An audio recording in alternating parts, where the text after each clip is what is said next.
which may have affected our timing, I'd like to straight away introduce and invite the chairman of the River State Council of the Nigerian Union of Journalists,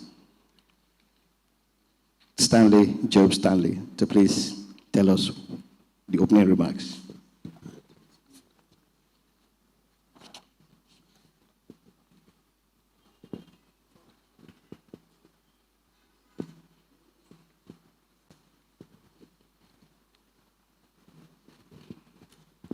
Good evening, ladies and gentlemen. The esteemed candidates, I think that some of them are already around. They're supposed to be here. And their running mates, party chairman, our highly valued sponsors and partners, special guests, representative of labor, NGOs, and civil societies, representative of the European Union and the international community, NUJ zonal presidents, always around, general managers and media houses, publishers and regional editors, veterans and elders of the Union, NUJ State Council, members, chapel leaders, hard-working organizing committee, accredited journalists, ladies and gentlemen. Permit me to welcome all of you to the House of Liberty. Permit me to welcome all of you to the House of Liberty and Hall of Free Speech as we prepare to carry out our most sacred responsibility, agenda setting. By striving to put this debate together with little or no resources, we have sent a strong signal that the NUJ is prepared to lead journalists in River State, in interrogating those aspiring to lead the state in all capacity, starting from governorship candidates. We thus would use what these highly respected patriots we promise today to hold whichever of them that takes over as governor in May 2023. Every year, the NUJ will hold an accountability forum to score the governors along the promises made here tonight and the manifesto submitted to the Rivers people. It will no longer be business as usual because the state and the candidates have committed to open governance and open budget principles. Budgets of the state would have to be subjected to the global best practice, known as budget breakdown, to the media, labor, and civil society. We use this opportunity to draw attention to the urgent need to revitalize River State. Government-owned media outfits into formidable institutions to lead in opinion and information befitting of the status of River State as a leading state in the South-South. We shall be handing a memorandum of request in this direction to each candidate so that such will be looked into from day one of taking over government, whoever it shall be. One of our partners, Kabetka Chair, Women Development Organization, will also hand a charter of demand on inclusivity to the candidates. We make bold to say that the NUJ did not contact the political parties or their candidates for funds. Just to keep a level playing ground and remove any iota of suspicion that may taint this exercise as a setup. We only got funding from News Africa London, Kabet Kache, and Rotary Club Port Harcourt, ECHO, to whom we remain eternally grateful. Our teams are ready because this is actually our job.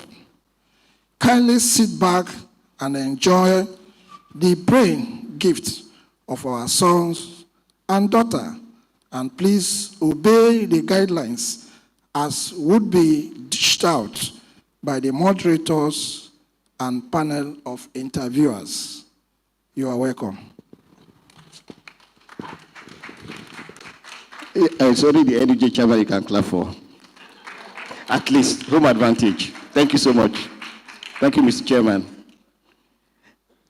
And what the chairman said, that the NUJ never reached out to any of the political parties. However, three corporate bodies, 3 Nigerians came to our aid. And I'd like to invite them 1 minute each to talk to us. I'd like from Kabet Kache, I'd like to invite the Executive Director, Obongowan, Okon.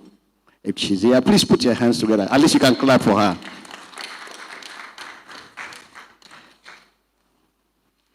If I speak your language, I will say medio, but please. Thank you. Thank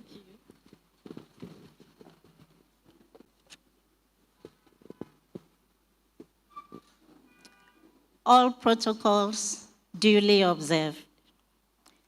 My name is Emomokon, as introduced, and I stand here on behalf of Kebet Kase Women Development and Resource Center and our partners.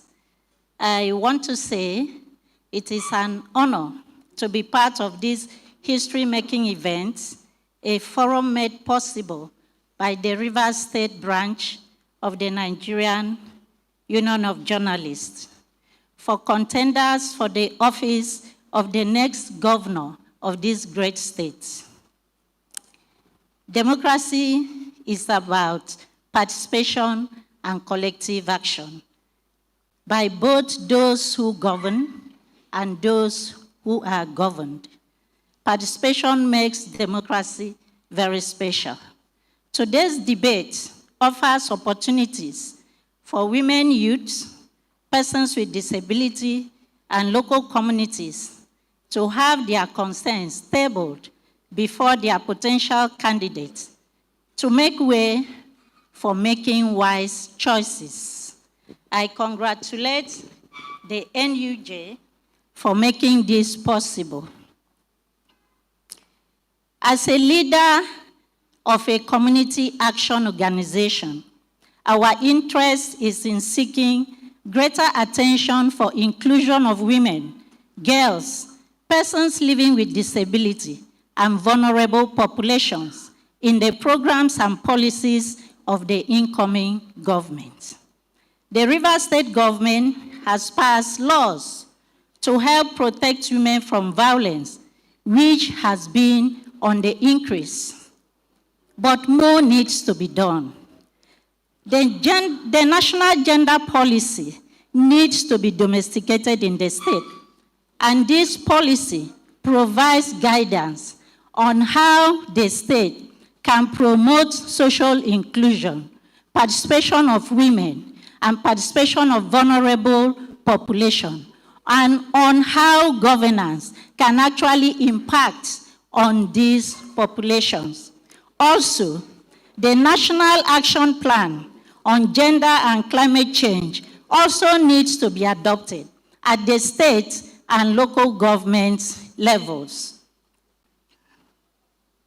This will help to reduce the huge negative impact being experienced by Rivers people and Niger Delta people as a result of devastating combination of climate change manifestations, in perennial flooding and high environmental pollution from years of poorly regulated oil and gas activities.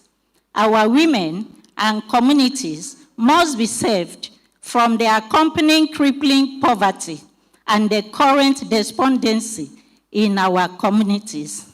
We believe that we have champions among the contenders for the office of the governor to help us achieve this.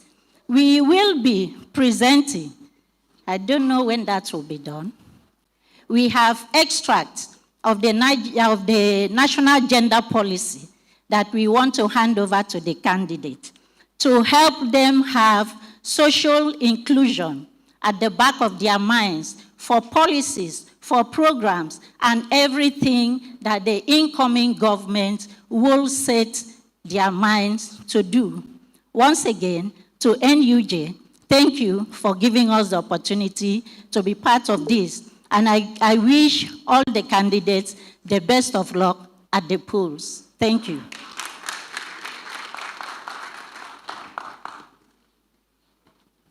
Thank you so much. One more time, please. You can clap for her.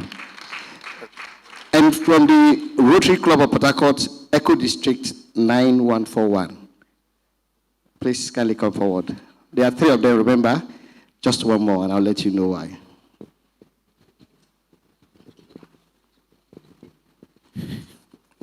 May I beg to stand on the already established protocol? My name is Dr. B. Briggs. I am the polio chair of the Rotary Club of Port Harcourt Echo, and I'm standing in for Rotarian Davis Okarevo, who is unavoidably absent. And we want to state very categorically that we are very pleased to be part of history that is being made here. As a Rotary Club of Port Harcourt Echo, we are mainly concerned about the ecosystem, the environment. If you look at the environment of Port Harcourt in terms of the quality of air we have been breathing in the past 6-7 years, it has been killing us. There has been an increase in cancers of all kinds. Children are born with different types of defects, birth defects.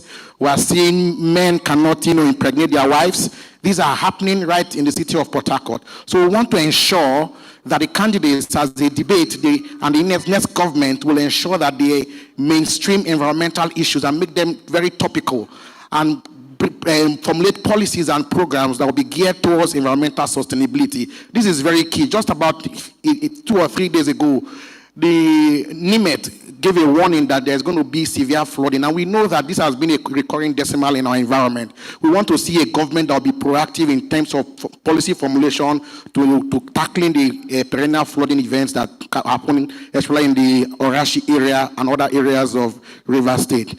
So we wish all the candidates well, and whoever emerges, we want to see them take environmental issues very seriously and topical. Thank you. Thank you so much. And the next sponsor, it's a very special one to us in the media. He's a reporter. He's a journalist. He's a publisher. And he started and grew from the Tide newspapers, moved to Newswatch, and moved to London. Ladies and gentlemen, my privilege to introduce my friend and brother, our colleague, particularly those of us who walked the streets of Port Harcourt. Gentlemen, I introduce Moffat Ekoriko of News Africa London, one of our sponsors. I'm sure it's a very high benchmark you're setting for us. Okay. Good evening, distinguished ladies and gentlemen. Let me not go through the protocol list so that I won't take a lot of time. My name is Moffat Ekoriko. I'm the publisher at News Africa in London. But I have my roots here because I started my career in journalism in 1985 at the Nigerian Tide. So you can calculate how many years we've been doing it. I bring you greetings from all the journalists at News Africa, about 58 of us scattered all over the world. It is a privilege to be asked to, by the NUJ to be a partner. I believe that journalism is about the good of society. And any platform or any avenue you can seek that good, then that is part of the search for excellence in our professional practice. The utility value of a debate like this is not just about the candidates selling themselves to the voters. It is also about being able to listen to the ideas of the other candidates so that you can pick things that would also enrich your own program should you be the eventual winner of the election. I would encourage the candidates to pay attention to the others. It's not just about leadership. It isn't about self. It is about service to society. And if somebody else, other than you, have good ideas that can further the agenda, why not pick and run with those ideas when you're elected into office? I wish you all the best and success at the post. Thank you so much. Thank you so much. Moffat Ekoriko. I'm sure when I grow up, I want to be like him. Thank you. Ladies and gentlemen, straight away, I'd like to, at this point, hand over this microphone to our moderator, Segun Owolabi, to continue. Segun. And thank you so much indeed. Your Excellencies, distinguished ladies and gentlemen, gentlemen of the press, esteemed guests. Again, in another 15 minutes, we'll be going live. So, we have some of the governorship candidates seated here. May I again remind us of the ground rules? Please, you're just to listen. No booing, no clapping, no humming. Kindly listen to the questions and the answers that will be coming. Remember, here we are having a cerebral discourse of the next CEO of River State. So again, there are ways for the conduct of the debate.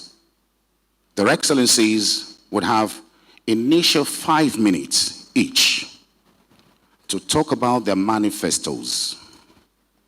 All the candidates would have initial 5 minutes to talk about their manifestos.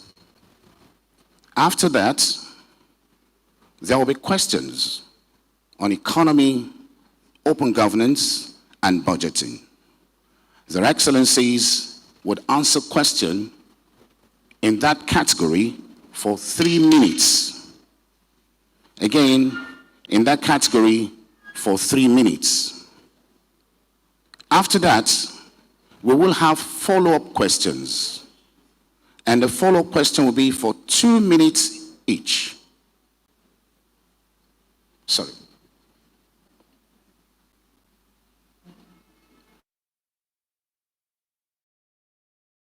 Next set of questions, which will be on governance, good governance, society, would also be 3 minutes each, while the follow-up will be 2 minutes each. The last round of talk will be an opportunity for the candidates to make their closing remarks, and that will be 90 seconds. Again, we have a team of timekeepers here. When you hear the bell the first time, that is to tell you that get ready, your time is being used up. And the bell will ring only once. So, for the first 3 minutes, once it is 2 minutes, the bell will ring once. That shows you that you have 60 seconds left. At the expiration of the 60 seconds, the bell will ring thrice, and would expect their Excellencies to stop at that moment. Again, I'll go through the rules again. The initial opening remarks for each of the candidates, which is an opportunity to educate Rivers people on their manifestos, will be for 5 minutes. Each candidate, 5 minutes. Thereafter, we would have another 3 minutes, which will be for economy, open governance, and budgeting. Follow-up questions will be for 2 minutes. We'll also have another set of questions, which will be on issues relating to security, poverty eradication, and human capital development. That would also be for 3 minutes, and follow-up for 2 minutes. Thereafter, we would have your closing remarks, and the closing remarks will be 90 seconds, a minute and 30 seconds. Again, the rules is, once you have a minute left, in the first 3 minutes, at the expiration of 2 minutes, the bell will ring once. When your time expires, it will ring thrice. Again, I want to welcome Their Excellencies, and I congratulate you. But just before then, there is a short presentation to be done. And I welcome again Mr. Blessing Wikina to help us with that. Thank you, Shegun. May I invite our elder here, Ignatius Chukwu, to please come and coordinate this. IG. Thank you, gentlemen. 2 short presentations. We know that when people get into government, they forget a lot. But when we make this presentation in public and get them committed to them in public, I think they will remember. Is MM ready? 2 presentations only. One from our sponsor, and the other is from NUJ. If you are ready, we go. Is Nawaj here? Be ready. When NUJ is to present, you will have, NUJ has male and female wings. You will have. So it's just a presentation, you do it your way. Okay. Your Excellencies, the whole world talks about social inclusion and gender. What we want to present is our way of telling you that already your leaders, whether you occupy the office of the governor or not, but we pray you will, this document is for you to have it at the back of your mind, that for every program, for every policy, for every discussion, we should always remember that every group is carried along. Men, women, youths, persons with disability, and vulnerable populations. I want to invite one of the Quebec board members to help me make the presentation, Barrister Rosemary.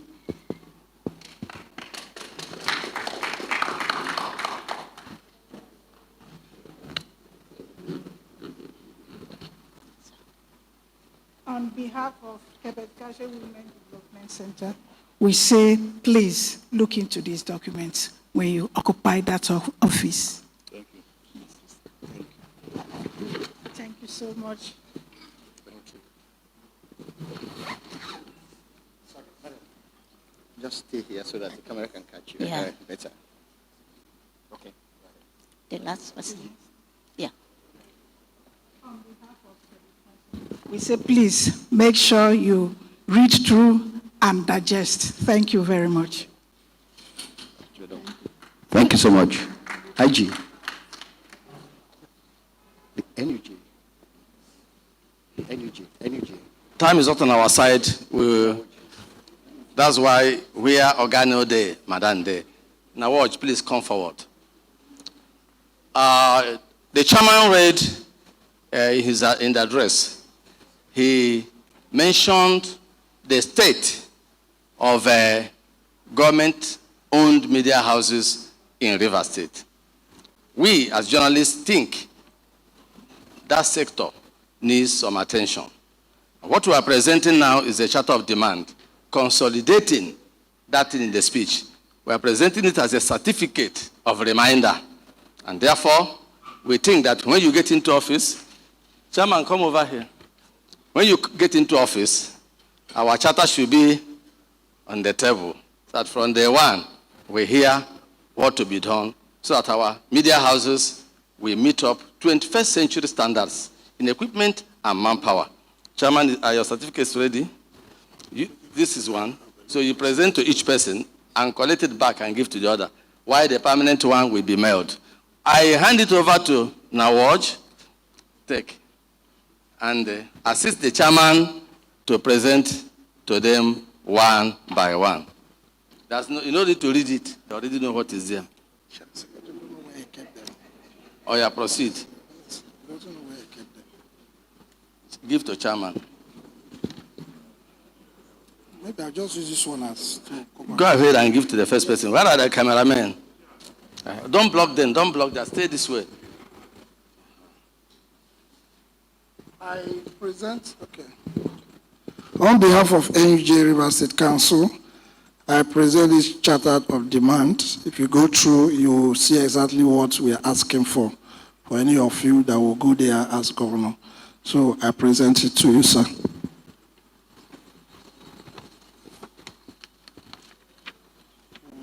We are going to get more. This one has not been signed, but there are other ones that we are still looking for. They have all been signed, but I don't know where. Yes. Okay, yeah. So, sorry, we will bring the one that we go around to all of you. For now, this is what we have. So, I'll do same to you, sir. I present to you, on behalf of the Nigerian Union of Journalists, Charter of Demand. Like I said, if you go through it, you will see what we want you to do when you get to the officer. Thank you, sir. Thank you.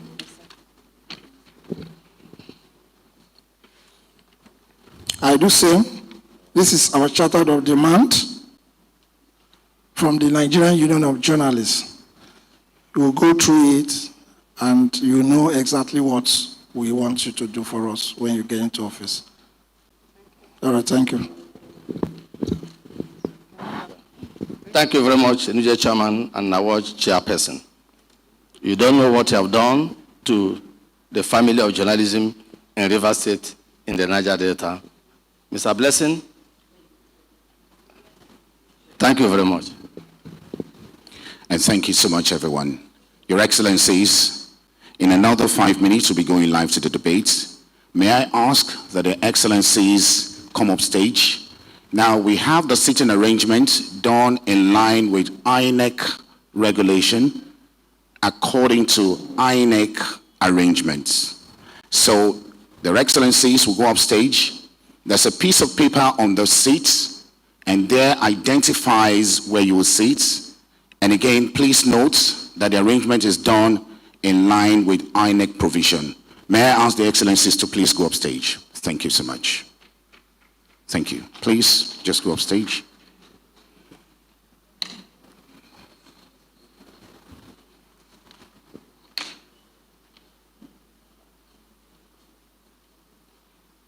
Ushers, could you just collect a piece of papers from them? Thank you.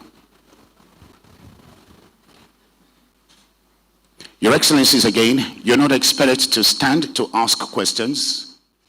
When the questions are asked, Your Excellencies, you'll sit comfortably and answer the questions.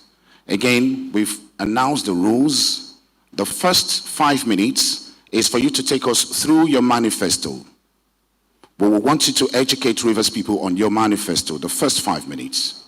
Thereafter, the first set of questions will be asked, 3 minutes, and thereafter follow-up, the second set of questions, and we'll be concluding this debate. At this juncture, please permit me to welcome the anchors for the debate who will be asking questions. Ladies and gentlemen, esteemed guests, Your Excellencies, gentlemen of the press, please welcome Olalekan, the O Square from Love FM. Please, let's welcome Olalekan. Thank you so much. And another compare to ask questions this evening. Please, let's welcome Annie Abubakar from Today FM. And the last but not the least, from Kebe Kache, let's welcome she's the group coordinator of the Kebe Kache, please. Let's welcome her, please. Let's put our hands together for her. Thank you so much. So, we'll be counting down in the next 4 minutes. We'll have all the questions ready. Can I have the questions presented to the anchors? The questions. We'll formally hand over the questions to the anchors. Thank you.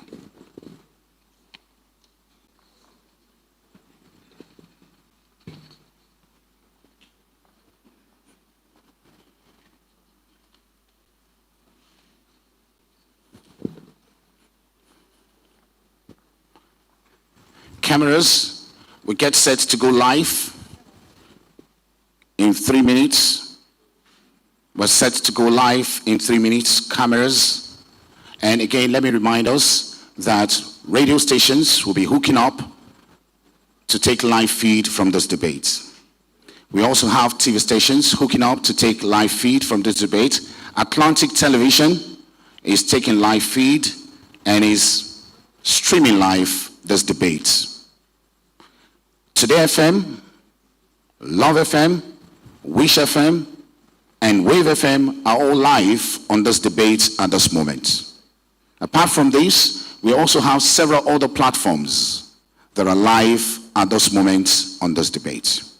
Your Excellencies, again, may I remind distinguished ladies and gentlemen of the ground rules. Please, no side talk, no clapping, no humming, no jeering. Simply listen and take notes. Thank you so much. So at this point, I'll welcome for his opening remarks, and please, we're live now, for his opening remarks, which is for 5 minutes, candidate Accord. Thank you so much, sir. Thank you, very distinguished ladies and gentlemen. Thank you, the body of journalists who have put together this very amazing, platform for us to sell ourselves, to the Rivers people. And of course, I want to also thank all Rivers people who I know are taking the time, to watch us live. We have said that, Rivers was created essentially to provide prosperity for all our peoples. And so the thrust of our manifesto is prosperity, for all. What we're looking at is how many persons, how many households will be able to take out of poverty into prosperity, and from prosperity to yet greater prosperity. Now we understand that there are so many cardinal principles, that make up what you have to do, in governance. So we have policies on education, we have policies, on security, we have policies on the rule of law. However, because we all understand that all of this grammar that we speak will pale into insignificance if we have not grown the economy to accommodate all of us. So the major thrust of my talk here today will be, how to increase the economy of River State. And so what I'm presenting is quite bold, it's audacious. A lot of people will wonder.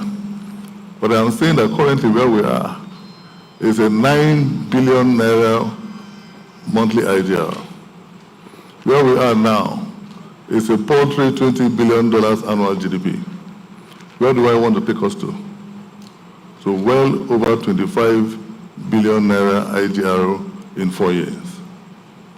Well over $350 billion GDP in 12 to 16 years. Now in 12 to 16 years, of course, we will not be in office. But what we are saying essentially is that we would have laid the foundations for exponential growth in River State, such that River State would have become too big to fail by the time we leave office. And if the next generation of persons who will succeed us approach governance with the same level of industry with which we would approach governance, then they will be able to achieve $250 billion dollars GDP in 12 years. If they are lazy, they will probably be able to do that in 16 years, because we're going to put River State on autopilot, cruise control. Now, what are the essential areas? If that is your drive, then you'll be talking about multi-billion naira, billion-dollar investments, industries. So what are the big revenue earners for River State today? It's just simple, oil and gas. We run a monocultural economy. But when you ask economists what are the big revenue earners for River State, they will tell you it's not oil and gas, but agriculture and tourism. So there's essentially a need for us, to diversify. So when you look at the enormous natural resources that we have, the potentials that we have, you begin to wonder and worry, the dissonance between our potential and our reality. So what we want to do is to take us to that place, of great destiny that Rivers State is destined to do. Take, for instance, a place like Orokoto. You could have a massive fishing, terminal in Orokoto. It's suitable for all kinds of aquaculture, mariculture, and everything. Now we're talking about humongous things. Talking about humongous things. Trawlers will be coming there to take, whether it's squids that you find, oysters, octopi, there's a lot of crustaceans, mollusks, all in our waters. With the level of devastation that we have in our waters, we still have about 270 different species of fish. So there's a lot of markets. And we're not looking at, localized markets. We're looking at markets for exports. So there will be packaging, there will be processing. The entire value chain is what we're looking at, here to do. Now, that alone is massive in Orokoto. And then, of course, we're thinking about, a green agro rail line, which will start from Asrama in St. Anthony. Now, we have said we're going to do so much in Orokoto, and you wonder why we will not start the agro line from Orokoto. We don't want to promise you what we can deliver, because Orokoto, has a bit of messiness. So we're going to start from Asrama, take the green rail line all the way to Ka. Ka is in Kana local government. From Ka to Bori, Bori to Balgoi in Thai. And then Thank you, Candidate Accord. Thank you. And next, Candidate Action Alliance. You have 5 minutes to talk to your manifesto and tell us about your plans and vision for Rivers State. Your time starts now. Good evening, ladies and gentlemen. I thank the NUJ for putting together this opportunity for all of us to converse and to discuss the way forward for the development of Rivers State. Our state is under the siege of poverty, unemployment. Our state is under siege by a mono economy. As I speak now, our state is increasingly becoming a civil service state. When government has not paid salaries, nothing happens again in Rivers State. When government is owing contractors, nothing is happening in Rivers State.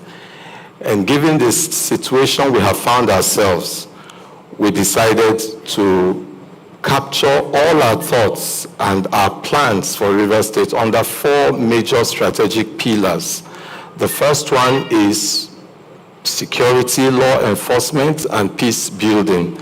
The second has to do with skills development, job creation, and poverty alleviation. The third is what I call the 3 I's, which is innovation, industrialization, and infrastructure.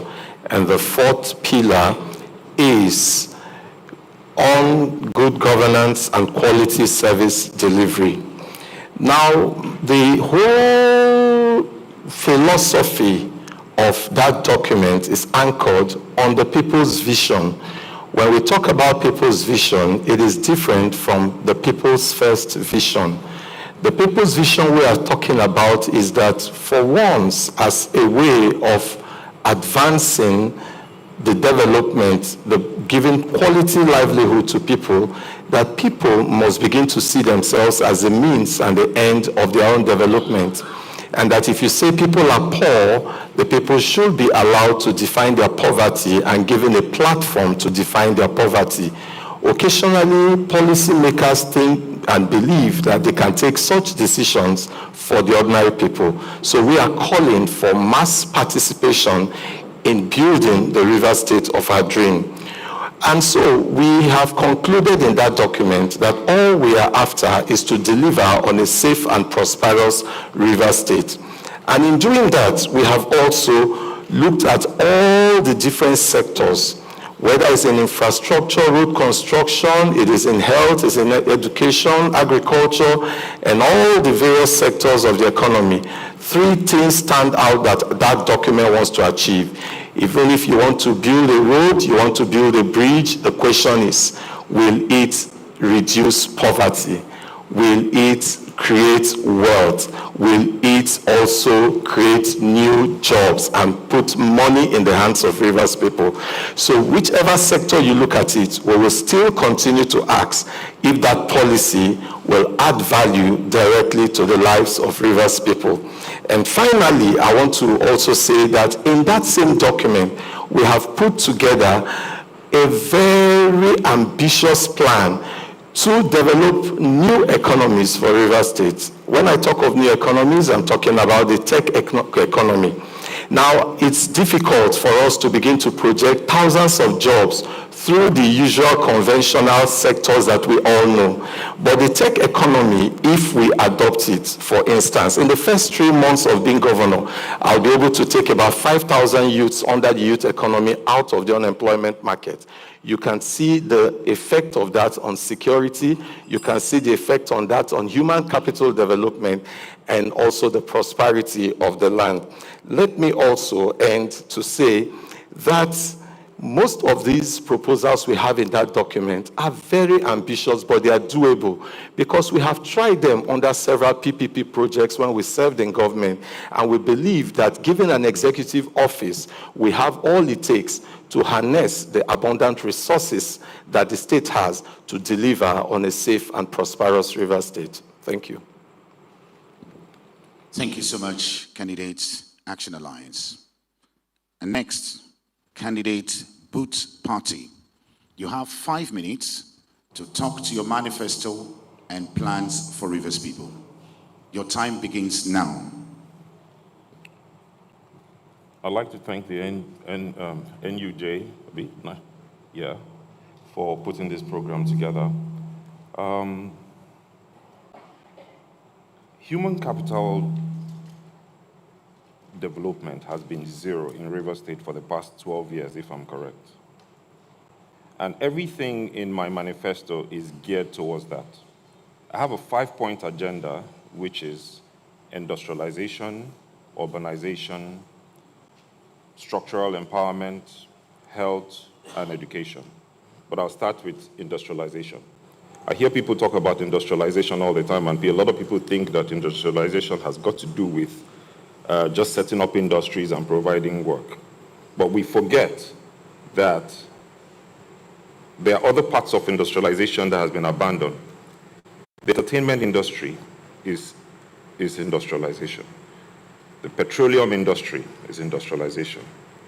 The private sector is industrialization. Now, I will start with, when you talk about the entertainment industry, which falls under culture and tourism, we first of all have to go to our ministries and see, because most of these areas of industry falls under the civil service. And first of all, the civil service literally is dead. Our secretariats are dead. Workers are owed salary. The place is a mess. So we must, first of all, first step before we even start this industrialization is to revamp the secretariats, pay outstanding salaries, promotions that are due, make sure that that happens, to increase productivity, among civil servants. Then we move, to the private sector. Now, the other side of industrialization that creates jobs for its citizens, you can't we create these industries, but you must have byproducts, or you must have materials to be able to service these industries. I'll give you an example. You could decide to say you want to set up an industry that produces soap or sponges, which obviously falls under palm oil. Without agriculture, we cannot achieve this, because even if these industries are set up and we haven't addressed the agricultural sector, we would not have materials to service this industry. So we would look into the agricultural aspect properly. And I'm not just talking about agriculture in the rural areas that produce little change. I'm talking about mechanized agriculture, which, by the time we do this, provides enough jobs. And then we look at urbanization. Rivers State was not built to take this number of people. It's like having 3 kids in a 2-bedroom flat, and then you have 10 kids later and you still remain in the 2-bedroom flat. So we must expand. We've got LGAs existing already, so I think we should create phases in this LGA and make them cities. I'm thinking about 8 new cities. One might not be able to achieve the 8 cities in 4 years, but we're looking at about maybe starting 3, 4 cities. And these cities must stand for something. I'm looking at Bonny. We've got all that beauty and we're not doing anything about it. And Bonny could be one of the biggest tourist attraction centers, not just in Nigeria, but in Africa. We're looking at using one of the cities as a trade city, where we would build trade centers where investors will come, will tap into, take advantage of people in Aba and traders to come to these trade cities, steal the show from places like Lagos, Balogun Market, and all those places.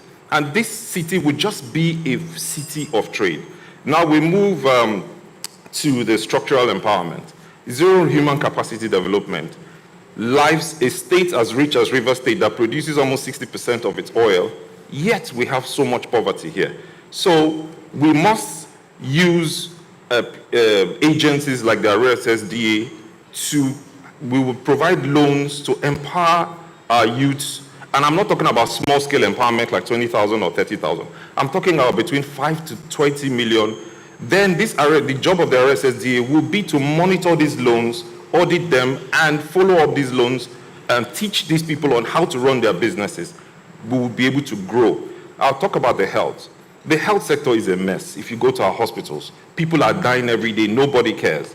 So I have this plan to revamp the health sector, not just only in the in infrastructure, but to create a system where people don't have to die because they don't have money. So we'll partner with the NHIS, which is an insurance scheme, to provide insurance for civil servants and the private sector and the rest. So I'll stop there. Thanks. Thank you so much, Your Excellency. Your Excellencies, at this juncture, we'll go straight to the questioning segment. And I will hand you over to Annie Abubakar, who will take the first set of questions. Thank you so much, Your Excellencies. Thank you so much, Shegun. I will start the questions the same way we had earlier started. That means my first question will go to the Accord candidate. The first question I have for you, and I'm sure that's the same question each and every one of you will also have to answer to, is concerning open governance, open budgeting, inclusiveness, creating trust in government affairs. What is your position on this? You can't achieve anything if you are not transparent. Where we are, we understand that we need to win the trust of the Rivers man, woman, and child. Therefore, transparency and openness is the key. A lot of people have said, that they will support me to be governor because they think that I'm a philanthropist. And I've said to them, that will not be enough for the person who has to be the next governor of Rivers State. He or she must have the capacity to expand the economy to accommodate all of us. He or she must have the capacity and the willingness to strengthen our institutions of state that can hold all our aspirations. So rule of law, transparency, ease of doing business, all of that come under that. So we understand that these are essential things that must be done. And then he or she must have the disposition to provide opportunities for everybody. Because we all understand that we all cannot be born tall, rich, and handsome. That's why you need a government that will create a level playing field and offer to each and every one of us the fair chance of success in this race of life. So yes, good governance, open governance, transparency are the watchword for all the things that we say we want to do. First and foremost, you need to get the buy-in of the Rivers people. They need to understand and agree with you that, that you're actually taking them somewhere. Our program is quite robust, it's audacious, and it will require that even in our listening, we keep a 360 degrees radius, so that even the things that you didn't say, we can hear and formulate policies that will win the trust of Rivers people. I already told you all the things that I want to do. Let's take, tech. My brother here spoke about tech. The Nigerian Startup Act has been passed. What states have to do is to try and domesticate it. Osun State, I understand yesterday, said they were going to pass it to the National Assembly, to the State Assembly, to try and domesticate. Now, when you do that, you provide a lot of funding for tech, for innovations and all that. You also will need to provide, mentoring. mentorship is quite important and essential ingredient, of that. You also, to make that great, you need to know what is the broadband penetration in Rivers State. What is the Google mapping coverage, of Rivers State? Because you want, every young person, everybody who is crazy with all kinds of ideas to see Rivers State as the place to come. So it is not just enough, that, well, you've created, tech companies and all of that. As we have said, Elmoha is going to be our tech city, our own Silicon Valley. Our dream is to be the California, of the United States. We're not even looking at Lagos. I mean, comparatively, we're looking way beyond Lagos. In 8 years, we should be way ahead of Lagos. So we have energy cities, we have tech cities, which will be, energy city will be in Soku, tech city will be in Emoha. Then we're talking about industries that, of course, right across. We're talking about petrochemical industries, so you're going to have, for instance, under a tree. And this is a spread, right across. You're talking about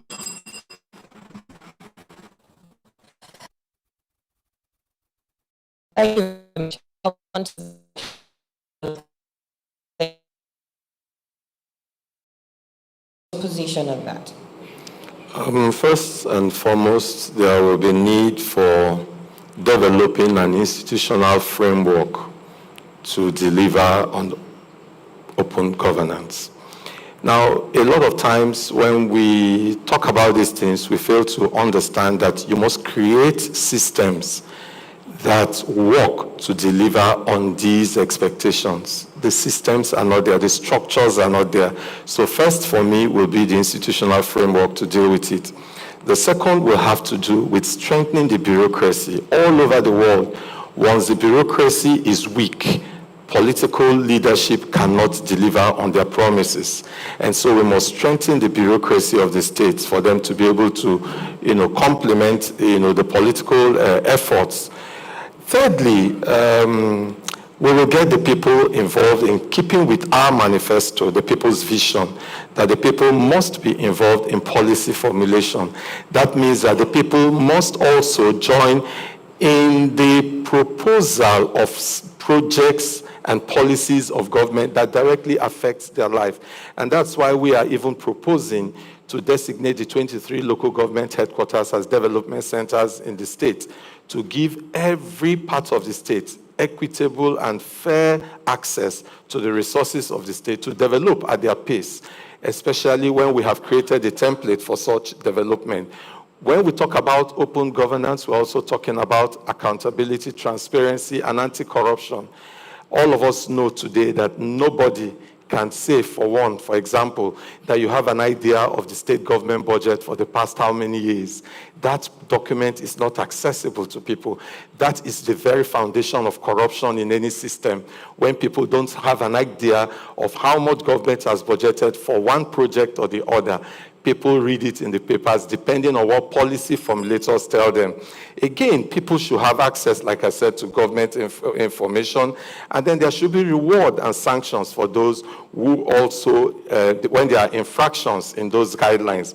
Again, we are going to propose e-governance. I've said it repeatedly wherever I've been asked that the governor must not be on seat for certain actions of government to take place. Every structure of government, every layer of government should be working, and everyone should carry out his role. But most importantly, on open governance, it is for the governor, Dawari, to lead by example, and also to muster the needed political will to deliver and walk his talk. Thank you. Thank you very much, Action Alliance candidate. I'll move on along now to the Boot Party candidate. Still the same question. We would like to know your position when it comes to open budgeting, when it comes to creating trust in government affairs. What do you have to say to this? Well, there are 2 pointers for me. I believe that that's why people have voted for people from their various constituencies, which is the House of Assembly, to represent them. They represent the people.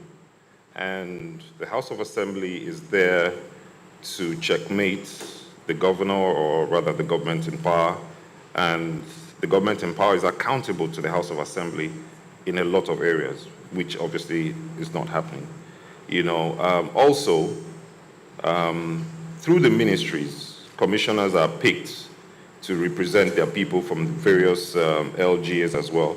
And growing up, I remember my parents were civil servants, permanent secretaries. I remember that they used to, ministries apply for what they call envelopes, and the government gives these ministries envelopes to run the different budgets at the various ministries. And when that happens, I mean, you could clearly see what the government is doing with the funds.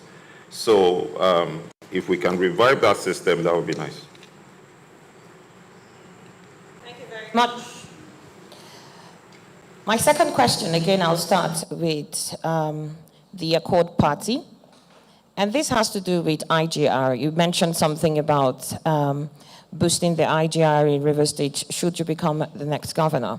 But River State government since 2012 has done fairly well with formal taxes. The problem has been with informal taxes concerning traders and informal businesses and SMEs. What will be your formula to address the issue of informal taxes? Well, I think that's fairly simple. Everything, as we say, luckily for me, I'm coming from the private sector, where we take for granted that whatever thing that you need to do must have a framework. Now, the informal sector is, for me, even the biggest revenue earner for the state. And therefore, you want to ensure that there is no double taxation. You want to ensure that there's fairness, in your taxation. You want to ensure that whatever thing that you do, you have encouraged the small, business right to grow. And then when you win the confidence, of the people, and then they see that, you're concerned about the education of their children, you're concerned about their healthcare, and indeed, the revenues that you collect from them are put into proper places, then you'll be able to achieve that. So one of the things that you want to do, right, is data collection. Now, it's difficult, where we are, but you may have to digitalize all of these things for you to be able to collect enough data. And there will be a lot of fear, there will be a lot of, fright that will get into traders when you begin to try to digitalize, because they will think that, this will mean that I'll come right under the tax brackets. And you need to let them understand that they need not be afraid that every penny that they pay as tax, they will receive that, perhaps even a lot more, right, in what will go into the education of their children, into their healthcare, into their housing, into social services. Thank you very much, sir. Again, I'll move on now to Action Alliance. We're looking at taxes, and I want to believe that this is one of the routes to increasing the IGR. So when it comes to informal taxes, what will be your strategy? I agree with my brother on the issue of widening the tax net, especially given the fact that those in the informal sector are the greatest or biggest generators, if we use the word, those who can generate tax. But let me say this very clearly, and I stand to be challenged on it. For you to bring the informal sector into the tax net and get the best out of them, government must promote a tax justice system. A tax justice system that payers see exactly what these monies they have paid for is used for. We can actually begin to tag projects based on the monies that people pay. So ultimately they see that they are the ones funding government projects. But when monies are stolen by government, nothing will come out of it. You can't get them to pay those monies because they'll be wondering why they should sacrifice a little they have for people who have so much to steal also from them. Again, there must be a sensitization, a tax advocacy, program, a kind of education program where the people are sensitized on why they need to do that. And then finally, our e-commerce platform based on the tech economy I talked about will provide opportunity for the people to do self-evaluation and also to be able to remit taxes, no matter how little it is. And government should be able also to give incentives in terms of opportunities that come to people in the state based on the fact that you paid, no matter how little the amount is, but that you do it faithfully, there should be a reward for it. That will increase the interest of people in the informal sector in paying their taxes. I appreciate it. Thank you very much. And I'll move on to the candidate for the Boot Party. It's the same question, sir. When it comes to informal taxes, it is one of, from what I understand from the past two speakers, it is one of the biggest brackets. What will be your strategy in trying to get those under data? You know, one of the biggest issues we face in our government has got to do with structure. We don't have a structure that monitors a lot of things that we do. I have businesses in Rivers State, and sometimes we see, like the Accord Party said, double taxation. You see a group can come and say, you have to pay this tax, and they go, and another group comes, and there's no system. We need auditors to be able to audit this system properly. So we just need to create a structure that will be able to monitor, and like, you know, it's been mentioned, database is key, because we're still using the same analog and old system in doing things. So that would be my suggestion.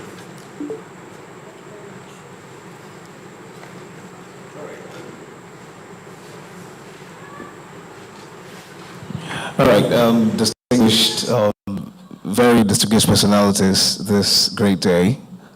Once again, I want to say a warm welcome to the NUJ Governorship Debate 2023. And we're wishing you guys the very best.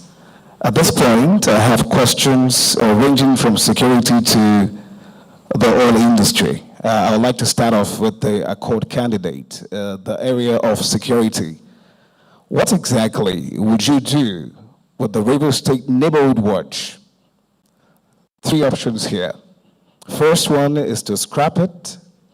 The second is to reorganize it. The third is to let the sleeping dogs lie. Part 2 of the question, what is your plan on security? And I have another question for you. Is amnesty really working? Sorry, it has what? Oh, okay, if amnesty is working. Well, let's take the issue of whether or not I would want to keep the neighborhood watch as we have it.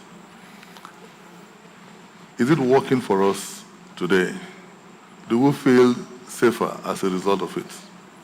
Do we feel, manipulation in their activities? Do we think that they're set up to pander to certain interests, or they are set up to provide security for Rivers people? So the key thing is, what you do with it will depend on how you define it as the governor of the state. Now, it won't be proper, to scrap it because it's already in existence. What you want to do is to see how you can improve that in a manner that people have confidence in their activities, in a manner that it is not taking over the role of the regular, formal police force and all of that. And what it does for you is that it helps these agencies in information gathering, and of course they give to relevant authorities, to act upon. So as we have said, there's got to be a framework. You've got to come up with a framework, under which they would function. And they can't go outside of that framework because they're there, to serve, the Rivers people. So a lot of people have argued against state police. The reason for that is because a lot of these things today, when laws, are despised, human lives, and property are under the captors of a mob, you will want to wonder if you should, trust the intentions of the executive governors, the various states, to use the police not for their personal purposes. If we saw what happened at the last elections, then you want to wonder if you should leave, policing in the hands, of the governors. And so the neighborhood watch, the way it is presently constituted, it was never intended to actually provide security for Rivers people, was intended to provide security for certain interests. And so to that extent, it is improper.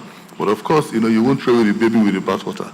What we try to do is to see how you define it to make it, functional for all of us. Amnesty, you will ask, whether or not it is working. Quite frankly, it's obvious that it's not working. Nothing will happen if people are unemployed. So like I've said, politics is war without bloodshed, but it's war. It's war against hunger, war against illiteracy, war against joblessness. If you fight these wars, it will be the war against hate. As a matter of fact, the next government in Rivers State can have an entire agenda, right, on the war against hate, because we have become so polarized, so hateful of one another, Now, if you fight this war successfully, then the war against security would itself have been won 90%. If you don't provide jobs in an atmosphere where 41% of our people are unemployed and 19% of our people are underemployed, so you have graduates who are functioning as security guards, as cooks, and as stewards, you cannot expect to have security.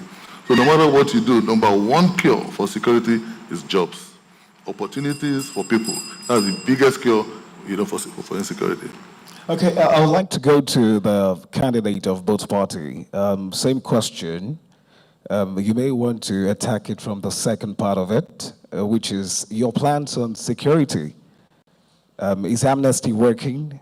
And the same question, what exactly would you do with the River State Neighborhood Watch? First option, scrap it. Would you choose to reorganize it, or would you let the sleeping dogs lie?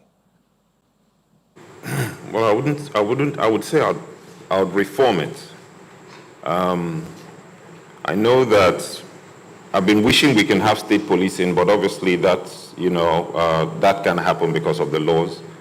So I'd rather want to convert the neighborhood watch. I would say we must secure our state through the land, through the sea, air.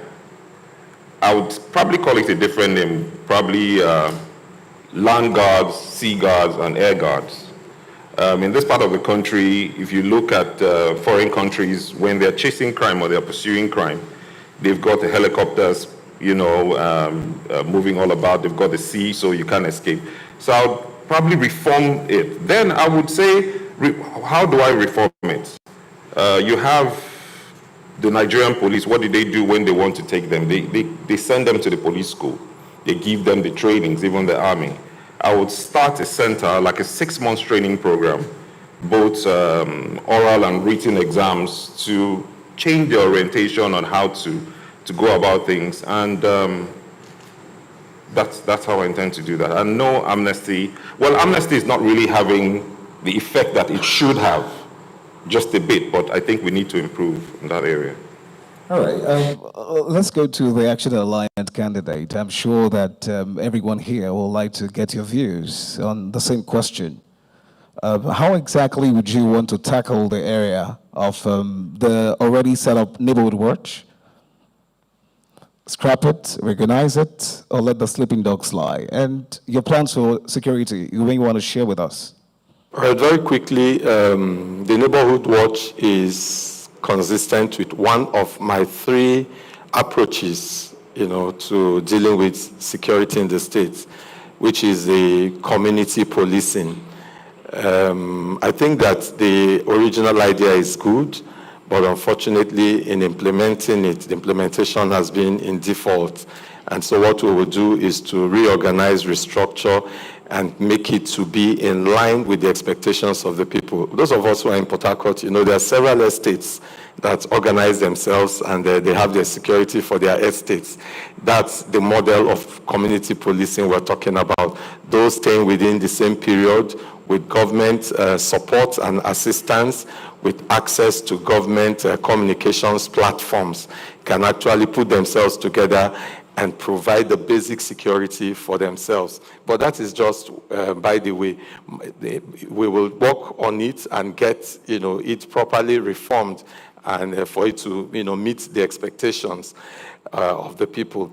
On my agenda for security, I have talked about earlier about traditional policing, the community policing, and then thirdly, the problem-solving policing. But it will interest you to know that the problem-solving policing appears to resonate more with me. And that takes me to the issue of the amnesty. The amnesty, yes, may have recorded some gains, but we know that this thing cannot be forever. It cannot be a perpetual project. And the fact that government is unable to know when to terminate this is also worrisome. So what we are proposing is that in the circumstance when the amnesty program, the root cause of that establishment of the amnesty program is what we should consider under our problem-solving policing and begin to deal with the root cause. Secondly, we will also, for the general security, deploy biometric identification That is important. Communication and emergency response system to swiftly deal with residents who are under threat.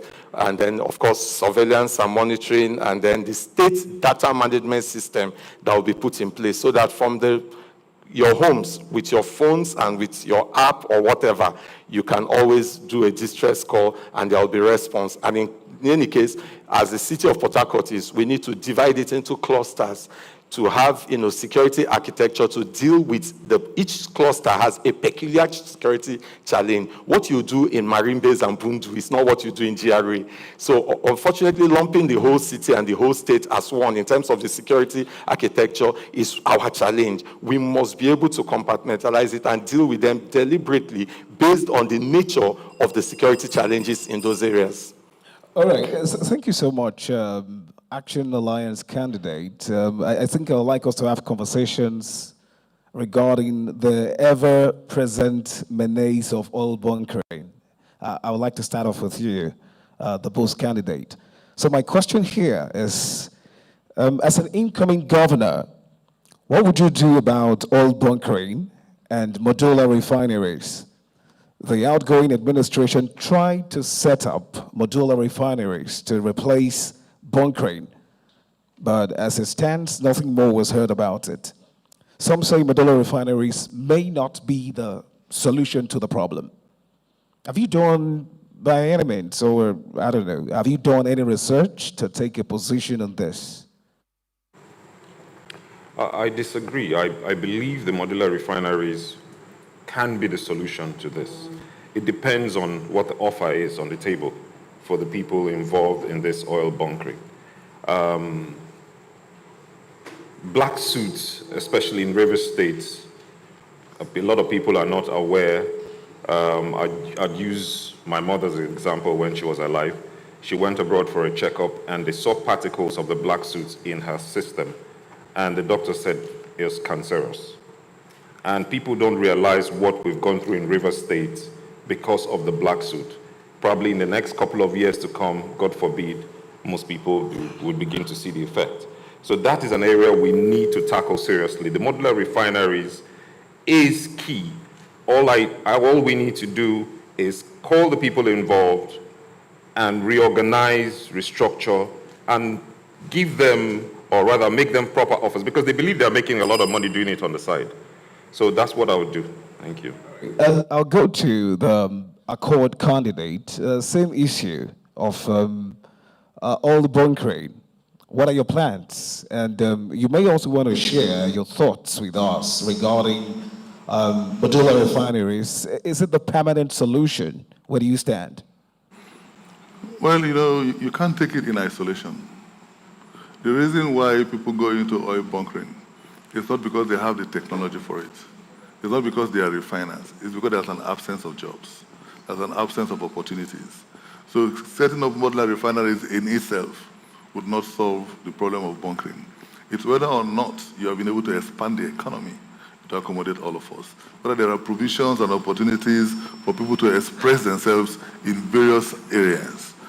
So what you must consider about is how to provide those jobs, from small to medium-sized, businesses, to the medium to the large, humongous, ones that we're promising. These are the different things that you must put in place. If you look through our manifesto, you will see that we'll have provisions for modular refineries in Gokana and also, in Oba Igwe. We have those provisions. And let me just even explain my manifesto that speaks to the things that we want to do in the different local government areas. The manifesto is a composite that talks about what we want to do for River State. And then the manifesto speaks, to where we intend to do each thing in each local government. So for every local government, there's a contract that I have with each LGA. So it tells you in your LGA, these are the sort of things that we'll do. So if you look at that, you will see that in Gokana, there is a plan for us to have, a modular refinery. But we're not looking at that as a means to solving all the problems. We're looking at that as part of, the whole chain that we have put together to provide opportunities, for our people. So yes, modular refineries, of course, will work. It will help, in alleviating, the problems. It will help in a great deal, but that in itself will not provide, all the solutions that you need. You need to provide jobs. Like I told you, 60% of Rivers people are either underemployed or unemployed. It's a humongous challenge. So we're going to solve that, by domesticating the Startups Act. We're going to solve that, by creating all the industries that we want to create and the different places. We're talking about textile factories. We're talking about, fast-moving consumer goods like, cosmetics, soaps, perfumes, and the different locations where you're going to have them. We're talking about, clay industries. We're talking about smelting industries. We're talking about, doing a 200-kilometer bi-directional expressway all the way to our borders, right, with the east. So it's huge sort of things that we're planning. River State has the potential for so much. And then we need to be able to put all of these things together. So when you see our plan, you see the interconnectivity, and you know that a lot of effort has been put into it.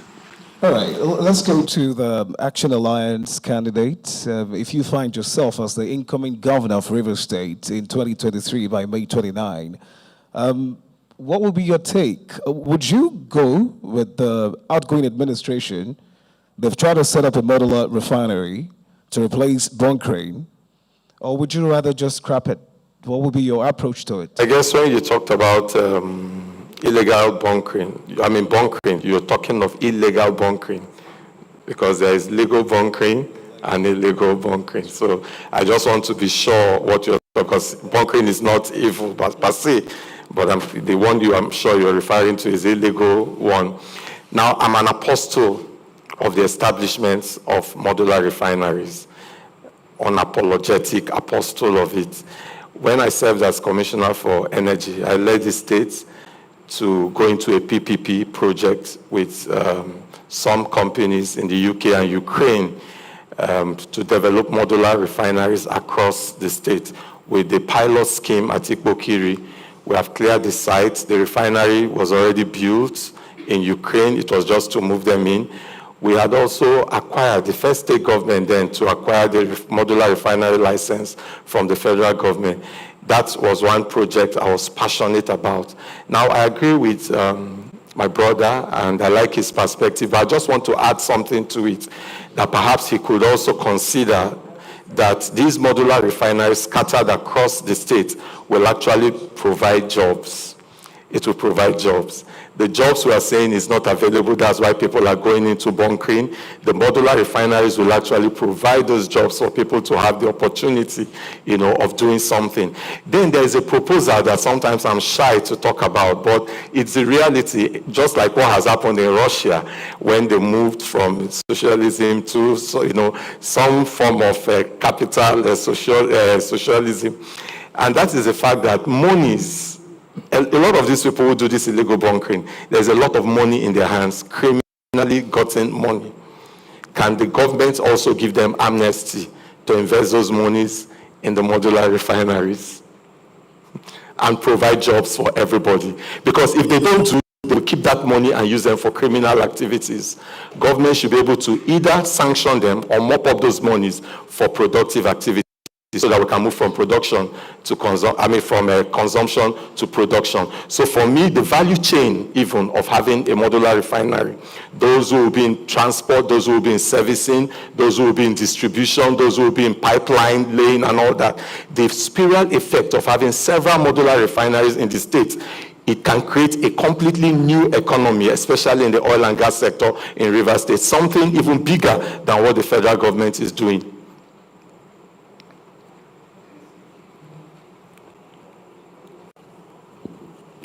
Your Excellencies, we must thank you for this cerebral discourse and highly intellectual presentation you've made to us this evening.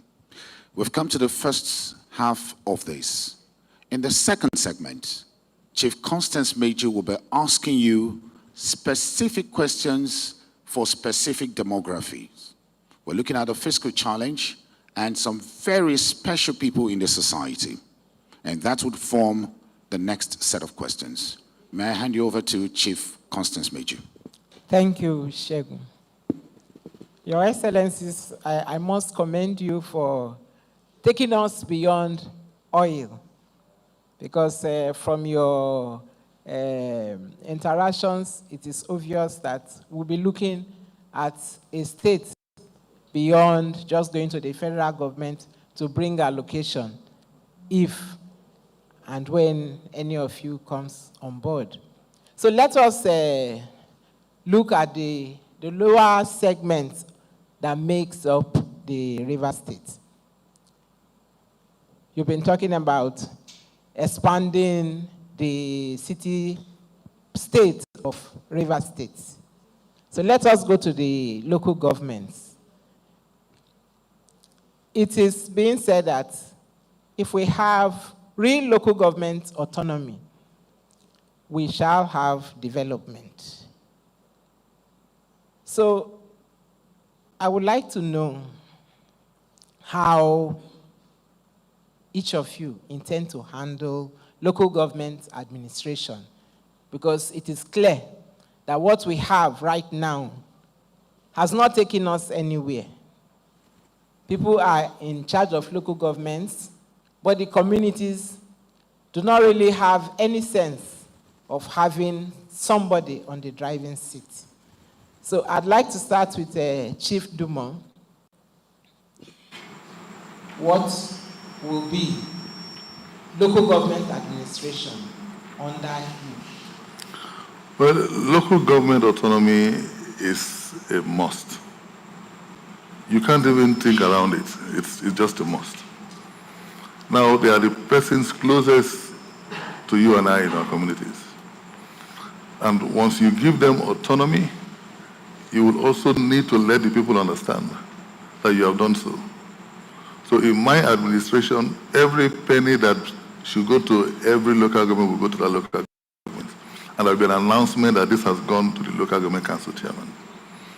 And that you must hold your council chairman accountable for how that amount of money is spent. So everything will be so transparent that there will not be any need, for the local government chairman to think that he can get protection, from the state if he engages in underhand activities. So it is very clear that you need to give autonomy, not just, to local governments, even to the House of Assembly, you must give them autonomy. Even the judiciary must have autonomy. All of these areas must be self-funding if you want to have very effective governance. And like I've always maintained, once you get the politics right, you'll be able to get the governance right. If you get the governance right, you get the economics right.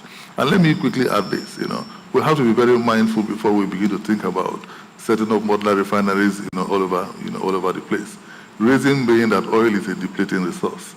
And there's an international conspiracy to end fossil fuel production.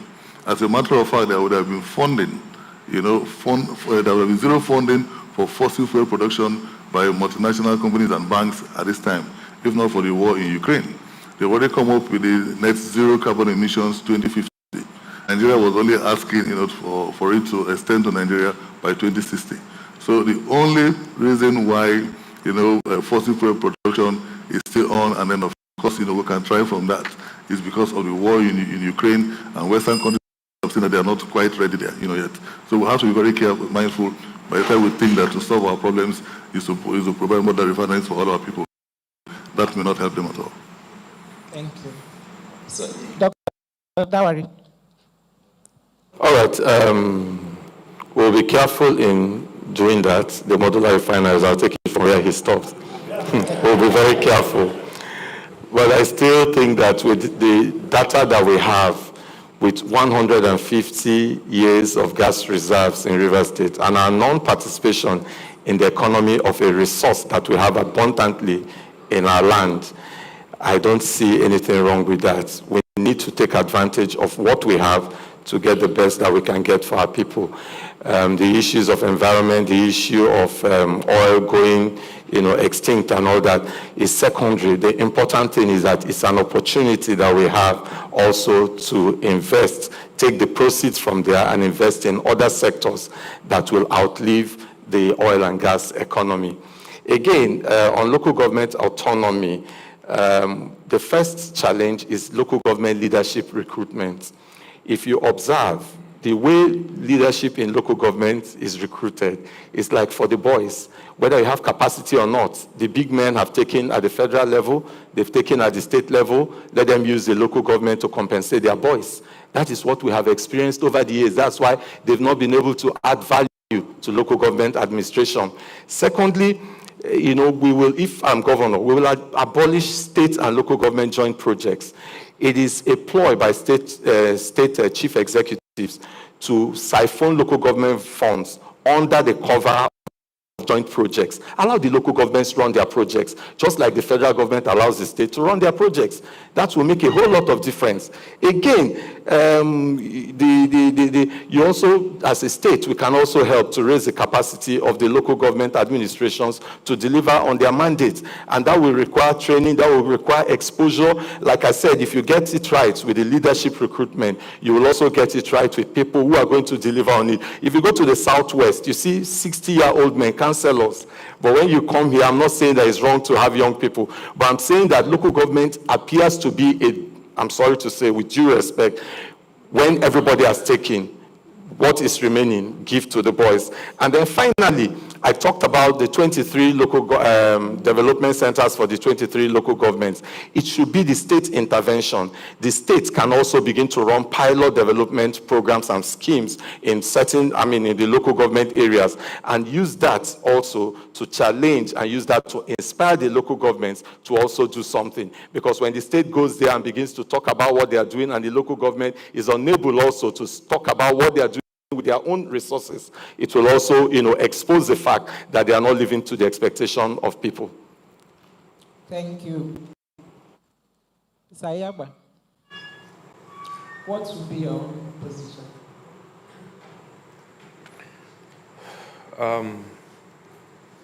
State budgets are created in accordance with the manifesto of the ruling party.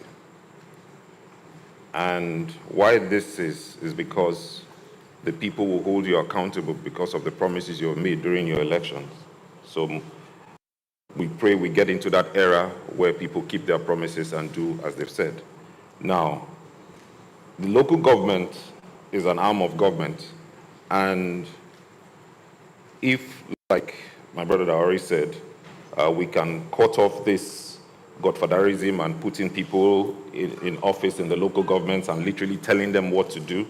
If local government elections are properly conducted, whereby the people actually elect these people, they would make promises while during their elections, their campaign promises, and going by what you've said, they'll be booted out if they don't keep to their promises. So I think, yes, I would support that greatly. Thank you. So we shall be looking forward to a local government that is free to work for the people when either of you comes on board. That is something to look forward to. Now, an organ that helps propel governance is the media. In Rivers State, the history of government-owned media has not been a very good history. It has been one of more of neglect and control. You have already received the Charter of Demand from the NUJ, but beyond that charter, what is your own personal disposition towards government-owned media? I'll start with you, Dr. Dawari.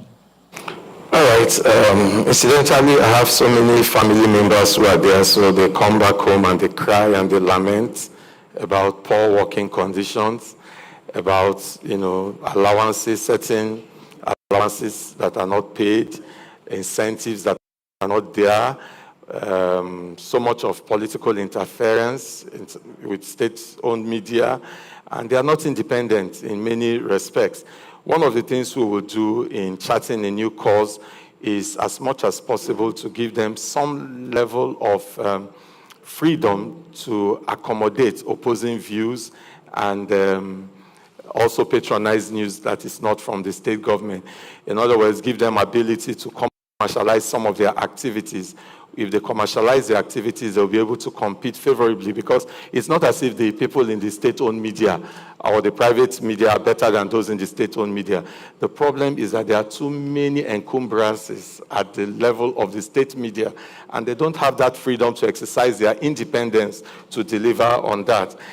Again, You know, we will even begin to consider, you know, one key performance indicator to be how they accommodate dissenting views, views from opposition, views from non-government or non-state actors, you know, in their, so we'll be talking about training of their staff, training and welfare issues. We'll be talking about encouraging their independence. We'll also be talking about how they can generate funds for their own survival, because if we continue to wait on government subvention, we will not make any progress. We must give them some latitude, freedom to run like a proper media house so that they can generate the funds that they need for their own expansion. And then there's no stopping them from getting extra allowances, hazard allowances, just like you have in the private sector. Those who are in government media are also entitled to that. And most importantly, we need to also provide new equipment. We need to provide digital equipment, modern equipment, and also get them the best of the kind of materials that they need, including the infrastructure. I'm talking of buildings and all that. The environment, work environment, is also key. For me, that is also important if we must deliver. When I talked about institutional framework, the media, state media, is one of the institutions that must be serviced for you to be able to deliver on government policies. Thank you. Mr. Tekena, you talked very passionately about the civil service. And government-owned media is the civil service arm of the media. What will you do as the chief executive of Rivers State for government-owned media? You see, the question you're asking doesn't just only concern the media, but literally every establishment that the government owns or runs suffers this same thing you're talking about. And there's certain government should run, you know, their own outfits or businesses, but when you put certain people in charge of these affairs, things don't work. I mean, we must call a spade a spade. I mean, the government can have the facility to start a media house, but do they have what it takes to run the media house? As a business person, I would look for experts who would integrate with the existing structure and manage that media house. That's what I would do. Thank you. Chief Dumo, what would you do? Well, I think it's important for us to note that staff, especially for those of us in the private sector, are the most important components in the balance sheet. So you want to take steps to protect staff. First and foremost, when we look at the radio stations that we have, what is the state of those stations? We're talking about the civil service. We need to do upscaling. What is the work environment?